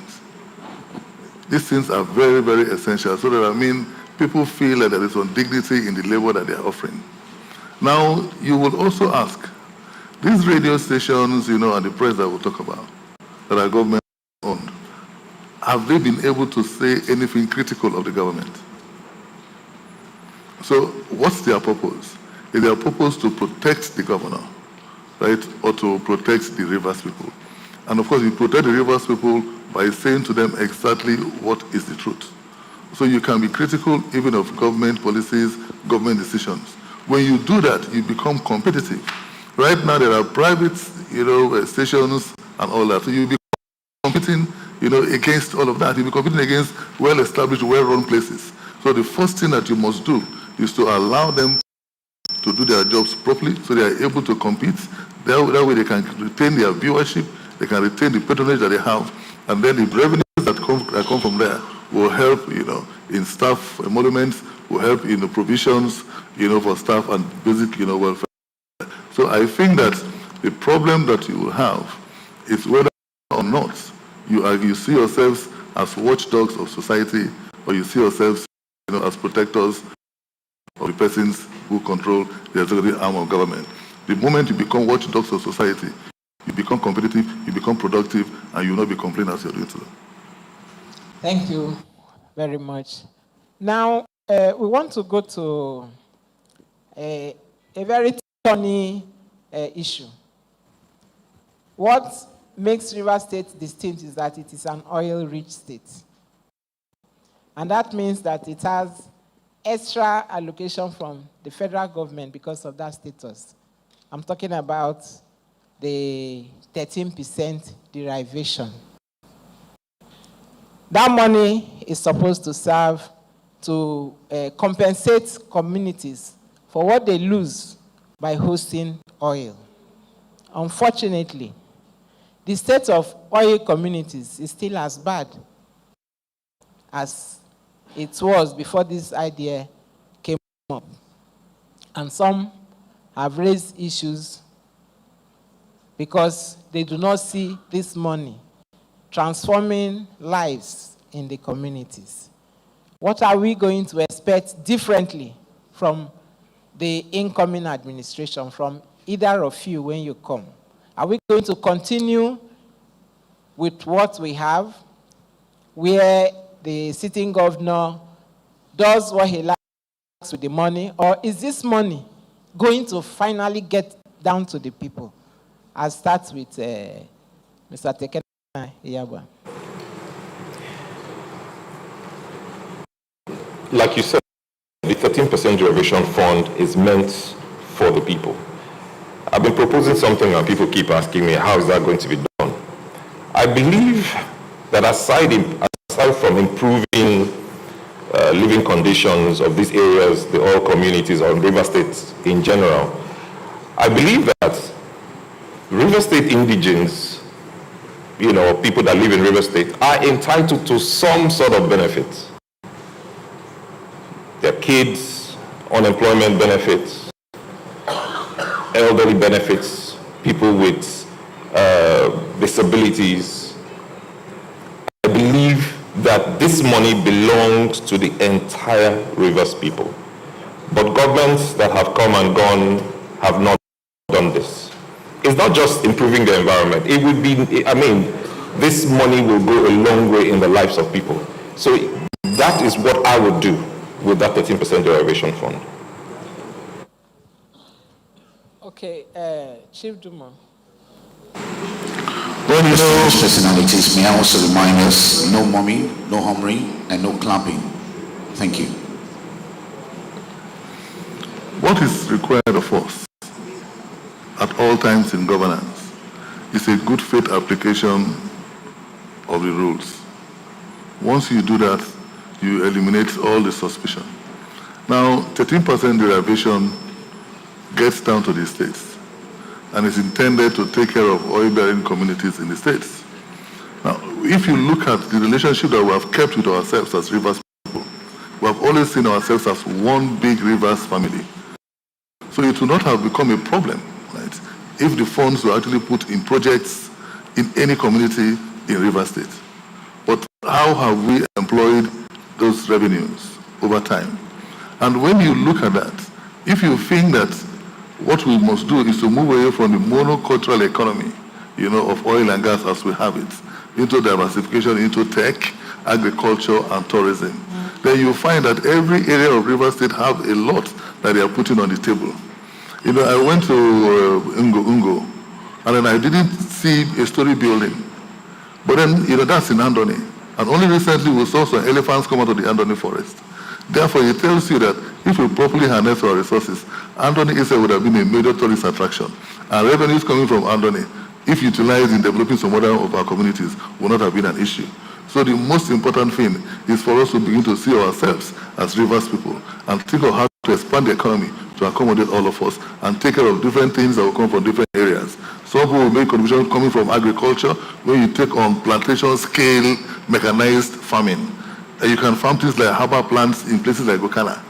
You can farm, cassavas, pineapples, oil mills, rice mills. There's so much that you can do, So when these things are happening in different areas and they are all productive and bringing revenues, you won't even be thinking about how much is coming from, the 30% derivation. But there has to be transparency. Every penny that comes in has got to be accounted for. And the first thing will be to make sure that the public is aware of how much is coming.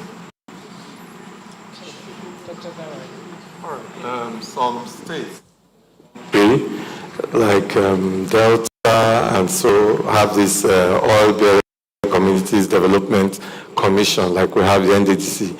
I'm one person who believes that, yes, that may work, but again, I'm also scared that creating more bureaucracy also eats into government revenue. Monies that will be used for development are used for overhead. That's why I don't really encourage, new government organizations to manage certain funds. If the proper thing is done within government, there is no way that you won't find an existing government agency to deal with the issue. Secondly, I also want to say that our overdependence on oil and gas, like my brother said, is also a challenge. And that's why we are suggesting that perhaps one way to deal with it so that no part of the state feels left out is to grow the agro-economy, the tech economy, the creative industry economy, the tourism economy. When we have all these things distributed across the state, perhaps there will be competition also. Everyone will want to maximize the potentials of that particular area of their strength, where they have comparative advantage, and there will be less concentration. But most important, 13% less concentration. But most importantly, it is because successive administrations have not managed that resource as it comes from the federal government well, and it has not been used equitably. Especially, it has also not benefited directly in special ways the oil-bearing communities. That is why people are talking about it this way. If they manage those resources very well, I doubt that it will be an issue we'll even be discussing today. So when we come, we will get the people together to sit, to discuss on how best we can manage our resource. The people themselves must develop an agenda for dealing with this issue. Thank you very much, Your Excellencies. At this point, I will go back to my colleague Shegun, who will take off from there. Thank you. Your Excellencies, I want to sincerely thank you and appreciate you for giving access to the questions. However, on the social media platforms, there are questions that are reoccurring. People are asking, what would you do with the blue economy of River State? Your Excellencies would like to know in 3 minutes each, what's your blueprint for the blue economy of River State? And I'm going to start with candidate Boot Party.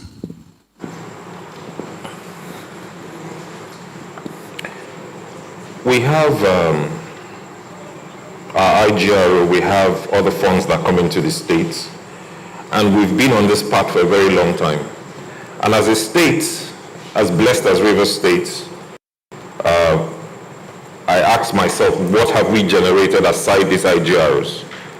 We take taxes from people that have worked, but we as a state, we don't have any businesses. I believe and I think that the state should have a business. I don't know what name we'll call it eventually. This business would create its own refineries, would create its own plants. If you use, say, Element Petrochemical for an example, the Indorama. I remember when the present governor came into power and there were no funds, and he went to Indorama and took part of our 10%, I think advance from the 10%, just the 10% that River State is entitled to. That was what carried the state till he got his allocation. And I'm thinking 10% can carry the state. Imagine what will happen if we as a state can own this refinery. Now, what do we do to own this refinery? We have the Indians managing this refinery. So we can actually have these refineries and get people to manage these refineries for us. Now, we don't do business as a state. As a state, we should even be participating in things like the LNG 27, where we should be able to have vessels that carry energy to Europe. We should be able to create industries we're known for fishing, we're the river state. By right, I'm thinking River State should be able to have we should be able to be shipping seafood items to Europe. If you look at previous governments in the 80s and in the 90s, you that our founding fathers had set up so many things like Michelin, NAFCON, Reason Palm, and we had all these things that were bringing monies to the state. But all these things are closed at the moment. We just depend on our revenue. So I believe we should revert back to that old system to do businesses, to add to our state, to add to what we have presently. Thank you so much, Candidate Boot Party. Candidate Action Alliance, what would you do to the blue economy of River State? 3 minutes. Well, if we want to be frank with ourselves, that appears to be our major resource in River State. So no matter what we say about tech and all that, we have the natural resource. It's available and a low-hanging fruit. First, we will liaise with the federal government on how to get all our ports in River State, working again. The MPA here at Reclamation, the one at Onne, and if possible, also push the one in Bonny to have all of them come on stream and begin to provide service in that sector.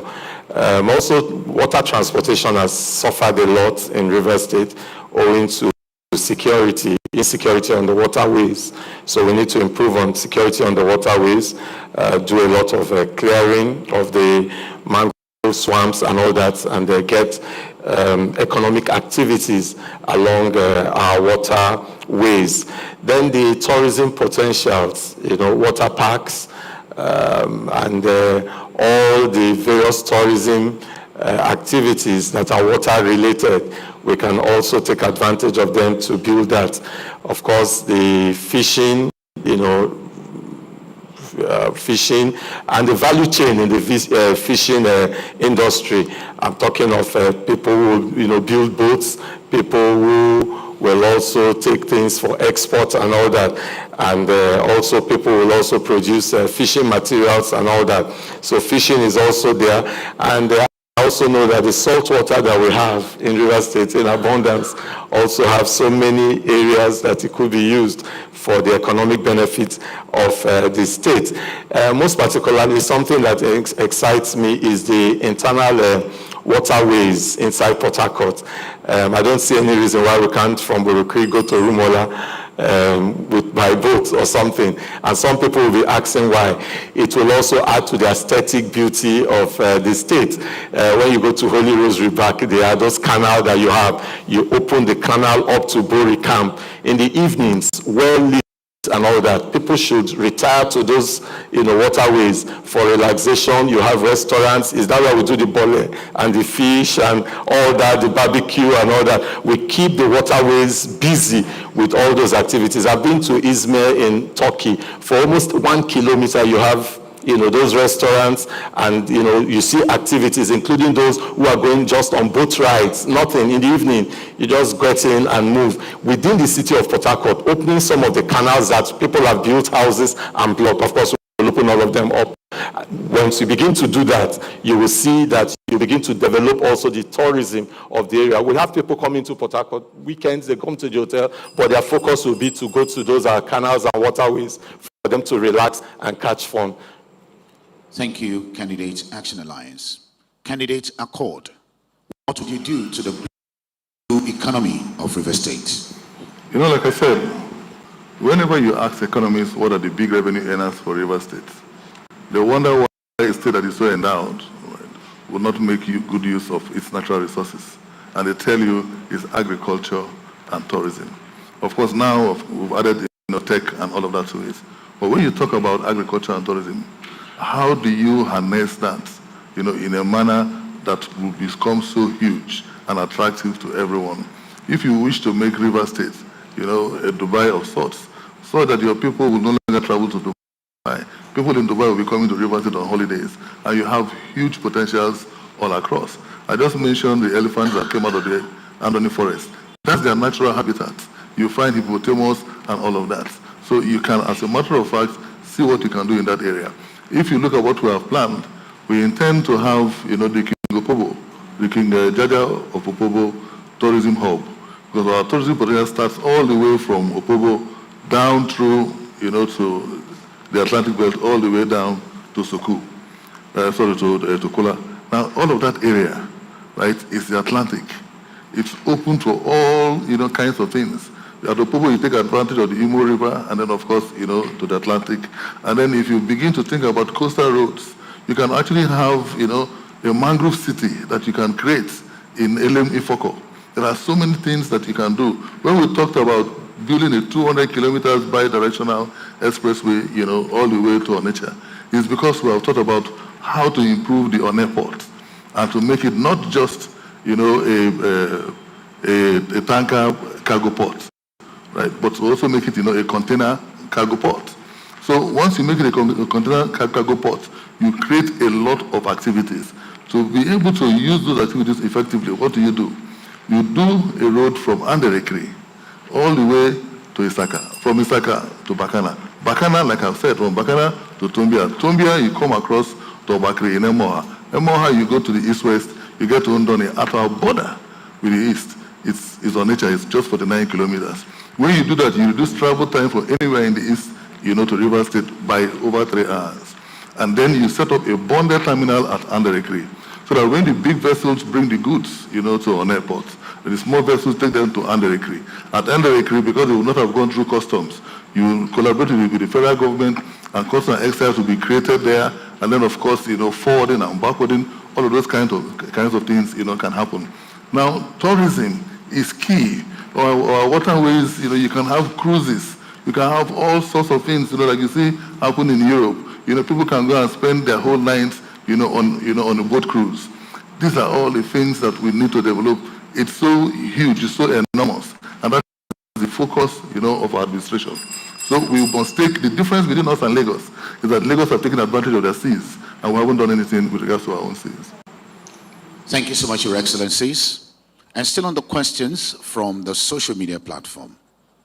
Issues relating to the fiscally challenged is a very critical one, and a very huge demography in Rivers State. Another critical demography are the women. Rivers people would like to know, what are your policies for the fiscally challenged and the women? Again, Your Excellencies, you have 3 minutes each to answer this question, and I will start with Candidate Action Alliance. For the physically challenged, it's actually scandalous that a state like Rivers State that is exposed and open to the world up till now do not have the infrastructure in place to assist, the physically challenged. You see public buildings, you see restaurants and all that. Even some of the restaurants you go to, you see that the convenience and all that is not physically, is not convenient for the physically challenged to use. We also have the challenge where we have isolated them from the mainstream of society by creating schools for them alone. Yes, while that may be cheaper, but ultimately the state should graduate at this time of our history to having an all-inclusive educational system that accommodates also the physically challenged in the same school as those who are also not physically challenged. The reason is that they must see themselves as part and parcel of society. They must be integrated into what society is doing. Again, we should be able to create special or provide special slots and incentives for them in terms of job opportunities, in terms of promotion and all that. Given their situation and condition, whenever they do something, we should be able to show, understanding and reward them for the little effort they put. There is a lot of emotional and psychological advantage, that gives, because as you continue to inspire them, it will also reduce, that feeling that they are inadequate and not measuring up to, what the standard expected of them by society. Again, on the issue of women, I'm very particular about women empowerment, especially the rural women. The rural women, in the sense that I don't want to just, pay lip service to, giving them funds, grants, and all that to improve their business. We want to go to the local level, not through government agencies, but through their cooperatives, through women unions, through market women unions and all that, and get them funds that will enable them expand their businesses and the opportunities they have in doing their business. While people talk about the elitist part of domesticating international conventions and all that, that affects women and children, we are going beyond that to deal more with the less privileged, the women who are at the lowest level of society, and bring them up to where they too can realize their full potentials in an environment that is just, fair, and equitable. Thank you so much. Next, candidate Accord. You know, when I was growing up, I was taught to have a deep, abiding faith in God and a compelling sense of our common humanity and love for humankind. We must care, especially for those of us who live in the shadows of life.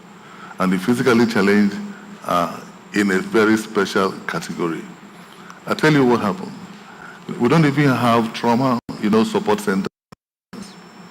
2 days ago, I got a call that the chairman of the physically challenged, persons in Rivers State, Simon Bide, lost everything he had in his home because of a fire outbreak. There was no response, no fire service response, no response at all whatsoever. And he's physically challenged. Now there's no roof, there's no property, there's nothing. And the state government does not even know that such a thing happened. So in our schools, in our learning places, there has to be special provisions. Of course, we do it in the private sector. There has to be special provisions that aid the physically challenged, because we are only as strong as the weakest amongst us in society. So we must take care of those demographics. And in all of these things, like my brother has said, we'll try to arrange funding for women and all. There are critical things that you must do. First and foremost, women are not just, in the rural areas, in the markets and all that. There are women in tech. There are women who are doing big things. There are women, in the entertainment industry. They all want to excel. We have a large upwardly mobile population. So we have to be very deliberate in ensuring that either for youth or for the physically challenged or for women, that we create a bias, and include them in our political geography. So for women, for instance, as someone else asked them, why do you shoot yourself in the foot when you talk about affirmative action that will give you 35%, when you are more than half the population and should be asking for 50%? So I have said that in my administration, you will see equal number of women as you will see men. You will have equal opportunities for our women as you have, for men. And we have to be very deliberate in ensuring that those things are done and that the persons are aware that those things are available and they take those positions. And I have started by ensuring that my deputy is a woman.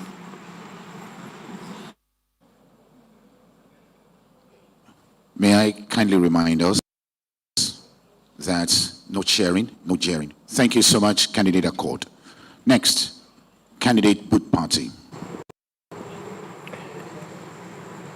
The physically challenged people have, in other societies like the UK, they have the care workers, which is the care agency, and they invest so much into the care agency. What did they do, this care agency? They have care homes that take care of these people, or for those who are staying in their own private homes, they send people to their homes to take care of them. So they assign people because they have a database registering the physically challenged. And I think that is an area that this government needs to look into, to start up a big care agency to look and help the physically challenged. Secondly, I believe that the physically challenged should have monthly allowances. Monthly allowances, because of the conditions, they are unable to do things like normal people would do. So I believe the government should be able to assist them. Sometimes you see them on the road begging, doing one thing or the other. It shouldn't be so. In foreign societies, physically challenged people even have more money than normal people because of the allowances that they get. So I believe that these two areas should be looked into, or rather would be looked into. Regarding the women, I added that in my policy for education. I sat down and I thought about it. Government has primary schools and we have secondary schools, which obviously needs work. But I thought about it. We don't have nursery and we don't have crèches. And I believe that for people, let's say, working in the civil service or the secretariat, there should be crèches and there should be nursery school in these places. There should be crèches, there should be nursery schools at the various markets where women go to plait their hair or do their trade or whatever. Reason is to enable them drop their kids at the crèches while they go to do their work, and at the end of the day, they pick their kids back. So that's what I have to say for the moment. We must thank Your Excellencies for the questions and the answers you provided to the questions. And we must thank Your Excellencies for honoring the invitation of the Nigerian Union of Journalists. May I remind this distinguished congregation that the Nigerian Union of Journalists extended invitation to all candidates whose provisions have been made for. However, these three candidates and flag bearer of the three political parties honored the invitation of the Nigerian Union of Journalists. We thank you sincerely. Your Excellencies, we'll be rounding up at this point. And in rounding up, you have 90 seconds each to make your final remarks. You may use these final remarks to critique any of the points made by your colleague. You may use these final remarks to address Rivers people. Your Excellencies, once again, thank you so much. And I will begin with Candidate Accord. Thank you so much, Rivers people, for finding me worthy of your ears and considering me electable. I'm very hopeful that come Saturday, you would have made your final decisions. The things that were promised are huge, they are audacious, but I want you to believe that it's possible. When John F. Kennedy promised that he was going to take man to the moon, they thought he was joking. So when I say that I am going to increase our GDP from a paltry $20 billion to well over $350 billion in 12, 16 years, some of us will think that we're joking. But I want you to know that you will have to allow the optimism of your will to trump the pessimism of your intellect and believe that these things are possible. And my colleagues here, I have nothing to critique. Those who say that as they pain them, it is sweet us, are not here because they already believe that they won the elections, even before you've cast the first ballot. I want you to come out on Saturday and shame them by electing Dumo, Lulu, Briggs and voting for Accord. Thank you and God bless you. And remember that I have sworn eternal fidelity to the just causes and pursuits of every Rivers man, woman and child, and indeed every resident of Rivers State. Thank you and God bless us. Thank you, Your Excellency. Next, candidate Boot Party. I know that we've made all our points and we've talked about what we will do and our visions for Rivers State, but not one person can know it all. If elected, I intend to create a think tank team. When I mean think tank team, a team of technocrats, intellects, elders from every aspect to come together to help me to move the state forward. I look forward to a government that is non-partisan. I don't care what party you're from, as long as you can deliver, you're welcome. I don't care where you're from, as long as you are Rivers, I see you as Rivers. I want the toggery, the hooliganism, and everything that is associated with Rivers State politics to stop, and I look forward to a better Rivers State. My name is Tekena of the party. Vote for me. Candidate Boot Party, thank you. Next, candidate Action Alliance. Thank you for the invite and thank you for listening through. For me, I just want to share my core values with you. And that is, first, I will run a government of competent people. I will promote meritocracy above mediocrity. Secondly, I will also advance and be at the forefront of ending this toxic political communication culture in Rivers State, where public officers come to the public, use very foul language, and are also not accepting dissenting views. I'll be open to accept criticism and also take correction where necessary. I will also subject myself to institutional guidelines. Whatever is the thing we have put in place to drive our government, I will abide with it and also be there to respect it. I want also to be governor so that I can be an agent for uniting the people of Rivers State behind a common and shared vision for the future. That is to say that beyond what I will do as governor, I want to get to a point where I would have been able to mobilize Rivers people to agree that in the next 50 years or thereabout, this is where we intend to be as a state. Different governments can come in, the models and strategy and all that can change, but the goal will remain the same because all Rivers people are united behind that vision. Again, I'm going to run an open and transparent, all-inclusive government. I will muster the political will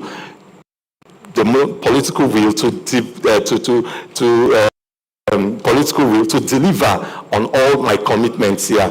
I will not in any way stop from myself from doing those things. And finally, which is for me is most important, is that I am going to lead Rivers State by example. I will walk my talk. Thank you very much. Thank you so much. Your Excellencies, the Nigerian Union of Journalists Rivers State Chapter wishes to thank you sincerely for honoring our invitation. Of course, this is the first of its kind organized by the Nigerian Union of Journalists Rivers State Chapter. Here with us, we have the Vice Chairman of the Nigerian Union of Journalists, the Zonal Vice Chairman of the Nigerian Union of Journalists, who is representing the national body of the Nigerian Union of Journalists. I will call on him at this moment to give the closing remarks. Please permit me to welcome Mr. Opaka Dokubo, the Zonal Vice Chairman of the NUJ. Thank you, sir.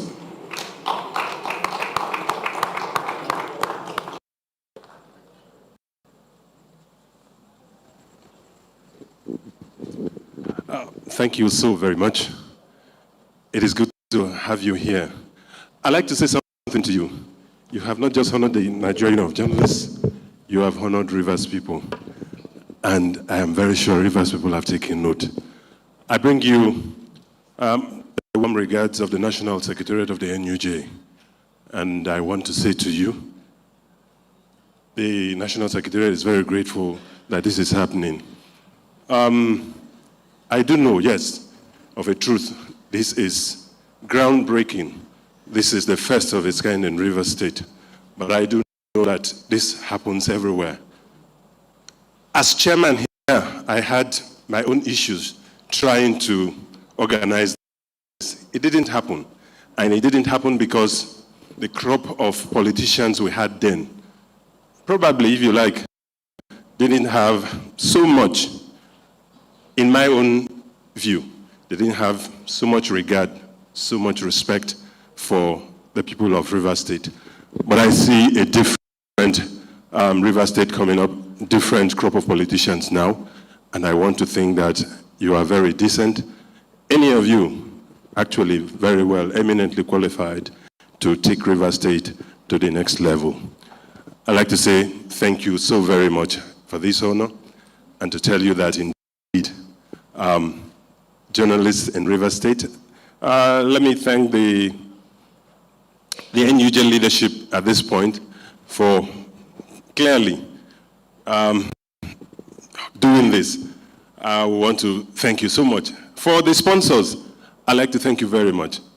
Brother Ekoriko, I'm so happy that you're here. Thank you so very much, and I want to say, indeed, God bless all of us, and God bless Rivers State. Thank you. Your Excellencies, we'll be having official photograph with the sponsors and the leadership of the Nigerian Union of Journalists. But just before then, there is this memorandum of understanding, which was given to you earlier. We now have the copies to go around, and the copies will be given, and we expect Your Excellencies to sign the copy. Thank you so much. Thereafter, we have the photograph session with, yes, we can have. Thank you so much. Thank you so much, Your Excellencies. That's a certificate. We will also, yes, we have that. Thank you so much.